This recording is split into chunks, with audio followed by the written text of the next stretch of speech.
آج کا جو ہمارا ٹاپک ہے خوشی کا ذریعہ خدا پر بھروسہ. خوشی کا ذریعہ خدا پر بھروسہ. خدا کی خوشی پوری جب ہم کرتے ہیں تو آپ کی خوشیاں خدا پوری کر دیتا ہے. ہم جب خدا کی خوشی پوری کرتے ہیں تو خدا ہماری خوشیاں کیا کر دیتا ہے؟ پوری کر دیتا ہے. یوحنا رسول کی مارک پر لکھی گئی انجیل مقدس اور اس کا 15واں باب اور اس کی 11ویں آیت. میں نے یہ باتیں اس لیے تم سے کہی ہیں کہ میری خوشی تم میں ہو اور تمہاری خوشی پوری ہو جائے. میرے عزیزو، جب ہم آج کی جدید دنیا پر بخوبی غور کرتے ہیں تو ہر فرد بشر خوشی کی تلاش میں ہے. ہر فرد بشر اپنے آپ کو خوش رکھنے کی کوشش کرتا ہے. اپنے آپ کو خوش رکھنے کے لیے مختلف طریقے استعمال کرتا ہے تاکہ وہ اپنے آپ کو اور پھر اپنے گھرانے کو خوش و خرم دیکھ سکے. اور بعض اوقات لوگ اپنی خوشی کے لیے بڑے روپے اور پیسے بھی خرچ کرتے ہیں. بہت سے لوگ خوشی کے لیے اپنی جگہ بھی تبدیل کر لیتے ہیں مگر پھر بھی انہیں خوشی حاصل نہیں ہوتی. کیونکہ خوشی جو ہے یہ روپے اور پیسے سے حاصل نہیں ہوتی. خوشی تب ہی حاصل ہوتی ہے جب خدا کی طرف سے ہمیں ذہنی سکون اطمینان ہو، پھر ہماری زندگی میں خوشیاں ہوتی ہیں. اور جو بائبل مقدس کا حصہ میں نے آپ کے سامنے تلاوت کیا ہے، مقدس یوحنا رسول 15ویں باب کے اندر کچھ یوں ارشاد فرماتے ہیں، اور یہ ارشاد خداوند یسوع مسیح کے الفاظ ہیں.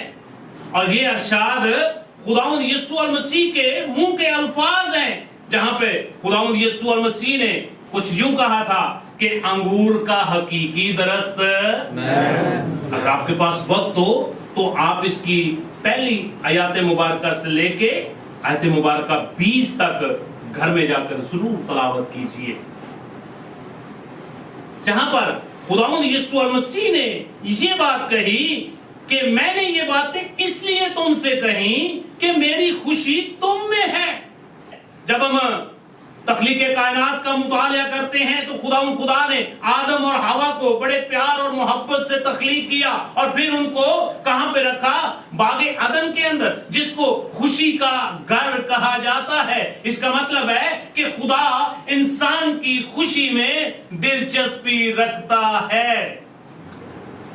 خدا چاہتا ہے کہ ہر فرد بشر اس زمینی زندگی کے سفر میں خوش و خرمی کی لائف گزارے. خدا کی پہلی خوشی یہ ہے کہ ہم اس میں قائم رہیں. پہلی خوشی کس میں ہے؟ خدا کی پہلی خوشی خدا کی اس بات میں ہے کہ ہم اس میں قائم رہیں، یعنی کہ اس پر بھروسہ رکھیں، اس پر توکل کریں اور اس پر مکمل اعتقاد کرتے ہوئے جس طرح انگور کے حقیقی درخت کے ساتھ اس کی ڈالیاں جڑی ہوئی ہیں، اس طرح ہم بھی اس کے ساتھ قائم رہیں. مقدس یوحنا رسول کی معرفت انجیل مقدس اور اس کا 15واں باب اور اس کی آیت مبارکہ 7ویں، جہاں پہ لکھا ہوا ہے اگر تم مجھ میں قائم رہو گے، اگر تم مجھ میں قائم رہو گے اور میری باتیں تم میں قائم رہیں تو جو چاہو مانگو وہ تمہارے لیے ہو جائے گا. کیا ہوگا؟ وہ تمہارے لیے ہو جائے گا. کب ہوگا؟ جب ہم اس میں قائم رہیں گے. میں یہاں پر ایک نوجوان کا ذکر کرنا ضروری سمجھتا ہوں جس کو بائبل مقدس کے مطابق ایک ینگ ہیرو کے نام سے پکارا جاتا ہے، جس کا نام یعقوب کے بیٹے یوسف کا ذکر میں تمہارے سامنے آپ کے سامنے کر رہا ہوں. کیا نام تھا اس کا؟ یوسف کا.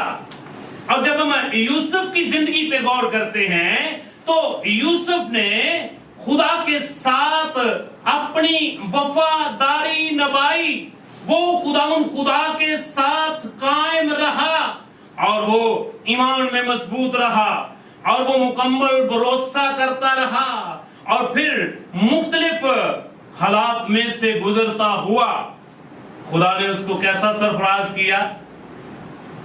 ملک مصر کا حاکم بنا دیا۔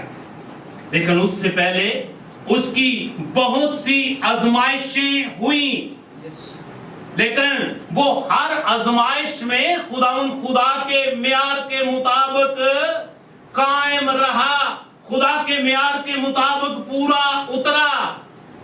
تو پھر خدا نے اس کو کیسی خوشی عنایت کی کہ ملک مصر کا اس کو کیا بنا دیا؟ حاکم بنا دیا۔ میرے عزیزو، خدا کی دوسری خوشی یہ ہے کہ ہم اس کے حکموں پر عمل کریں، ہم اس کے حکموں پر عمل کریں۔ جب ہم اس کی خوشی پوری کرتے ہیں تو خدا ہمیں خوشی بخشتا ہے۔ خدا ہمیں کیا کرتا ہے؟ خوشی بخشتا ہے۔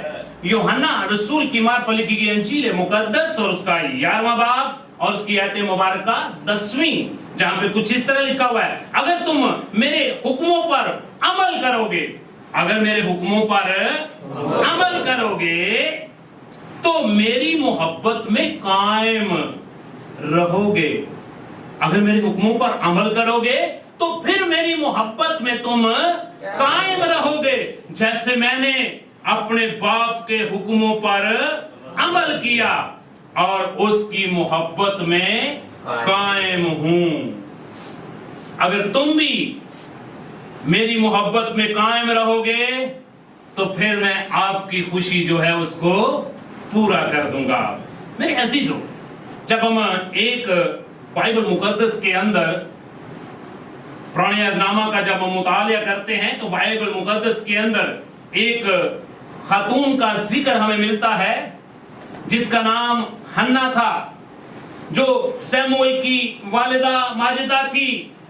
میرے عزیزو، گو کہ وہ بے اولاد تھی، گو کہ وہ بانج تھی، مگر اس نے خدا کے گھر کا دامن نہیں چھوڑا، اس نے ایمان میں کمی نہیں آنے دی، وہ خدا کے ساتھ وفادار رہی۔